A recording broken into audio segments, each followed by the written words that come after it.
দিনদার মুসলিম society circle এটা maintain করা।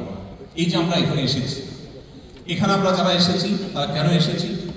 দিনই একটা আয়োজনের মধ্য দিয়ে নিজের ঈমান আমলকে নিরাপদ করতে এসেছি।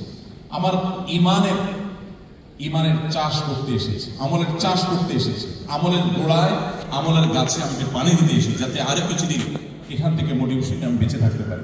এইভাবে আপনারা যেখানে যারা বসবাস করেন সেখানে যে মসজিদ আছে, সেই মসজিদকে কেন্দ্র করে আপনাদের সোসাইটি গড়ে উঠতে পারে, সেটাকে কেন্দ্র করে আপনাদের সার্কেল গড়ে উঠতে পারে। আপনার বন্ধু বান্ধব হবে ওই সার্কেলে যারা 5 ওয়াক্ত নামাজ পড়ে, যারা মসজিদে যায় নিয়মিত, যারা এখানে বিভিন্ন রকমের দাওয়া সংগঠনের সাথে জড়িত। এরকম কাজের সাথে আপনি যত বেশি ইনভলভ হবেন তত বেশি আপনার ঈমান আমল সেফ থাকবে, নিরাপদে থাকবে। এই জন্য এখানে আমাদের নিজেদেরকে বাঁচাতে হলে, আমাদের ইসলামের ঈমানের যে পরিচয় সেটাকে রক্ষা করতে হলে আমাদেরকে এই বিষয়টাকে বেশিরভাবে গুরুত্ব আরোপ করতে হবে।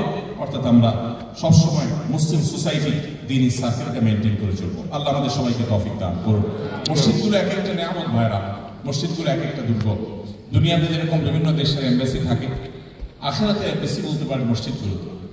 এমবাসিতে যেরকম আমরা আমাদের পাসপোর্ট নবায়ন করি, আমাদের মসজিদে গিয়ে আমাদের ঈমানকে আমরা নবায়ন করবার সুযোগ পাই, ঈমানকে আমরা রিনিউ করার সুযোগ পাই, ঈমানকে শক্তিশালী করবার সুযোগ পাই। অতএব সেই সুযোগটা আমাদের ধারণ করতে হবে, সেই সুযোগটা আমাদেরকে গ্রহণ করতে হবে। রব্বে কারীম আমাদের সবাইকে সে তৌফিক দান করুন।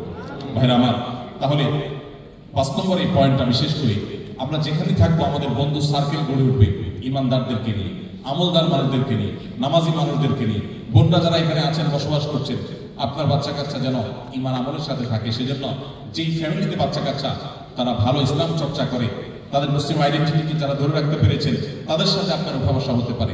ফ্যামিলিগত বন্ধুত্ব, ফ্যামিলিগত আয়োজন সবকিছু তাদেরকে ঘিরে হবে, তাহলে ইনশাআল্লাহ আপনার সন্তান এবং আপনি সেফ থাকতে পারবেন।